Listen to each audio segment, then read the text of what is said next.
मराठा क्रांती मोर्चाकडून लक्ष्मण हाकेंचा निषेध होतोय।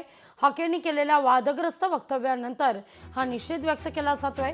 श्वानाला हाकेंचा फोटो लावून निषेध व्यक्त होतोय। या सगळ्या संदर्भात मराठा आंदोलक रमेश केरे पाटील यांच्याशी संवाद साधलाय आपले प्रतिनिधी सचिन बडे यांनी।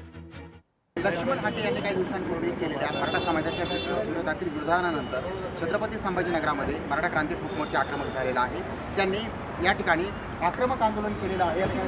लक्ष्मण हाके यांचा फोटो श्वानावर छापलेला आहे आणि त्यानंतर हा निषेध जो आहे तो व्यक्त करतायत। या ठिकाणी हे मराठा आंदोलक जे आहे त्यांनी संतप्त भावना व्यक्त केलेली आहे आणि कुठेतरी त्यांनी आक्रमक पावित्र्य घेतलाय। काय सांगाल हे असं करण्याची काय वेळ आली? हे बघा, लक्ष्मण हाके आमच्या माता बहिणीबद्दल या ठिकाणी अपशब्द काढतो।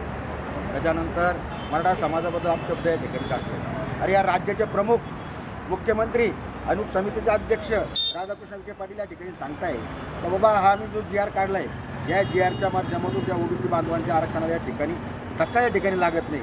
मग का बरं जाणून बुजून मराठा आणि ओबीसी वाद लावण्याच्या या ठिकाणी प्रयत्न करत आहे? तर ओबीसी किती मतांनी निवडून आले? थोड्या मतांनी निवडून असं आले। त्यामुळं असे वक्तव्य करून मराठा आणि ओबीसीमध्ये वाद लावू नका। त्यामुळे आमचं येणाऱ्या काळात बरं, पण मराठा नेते सुद्धा काही कमी नाही आहेत, ते सुद्धा त्यांचे वक्तव्य आहेत। पुढच्या दोन समाजामध्ये तेढ निर्माण झाला आहे। दोन नेत्यांच्या समाजाच्या स्पर्धांमध्ये समाजाचं वाटो होतं असं वाटत नाही तुम्हाला? नेत्यांना आवरायला पाहिजे। नक्कीच मराठा आरक्षणाचा प्रश्न राहिला आहे बाजूला आणि ओबीसी बांधवांच्या आरक्षणाला या ठिकाणी धक्का लागत नाही।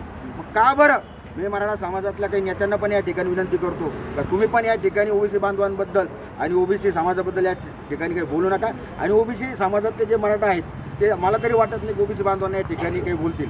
आता आरक्षणाचा प्रश्न अजून या ठिकाणी प्रलंबित आहे आणि त्यासाठीच मराठा क्रांती ठोक मोर्चा लवकरच दिल्ली या ठिकाणी आमरण उपोषणा पण या ठिकाणी बसणार आहे। बरं, आपण पाहताय राज्यामध्ये जे काही वातावरण खराब झाले त्यामध्ये दोनही समाजाची नेते त्याला तेवढेच जबाबदार आहेत आणि त्यानंतर आता जे वादग्रस्त वक्तव्य केले जात आहेत ते वक्तव्यच करू नये अशी मागणी जी आहे ती या ठिकाणी समाज करतो। तर दुसरीकडे जर असं कोणी वक्तव्य करत असेल तर त्या नेत्यांचा असा विरोध केला जातो।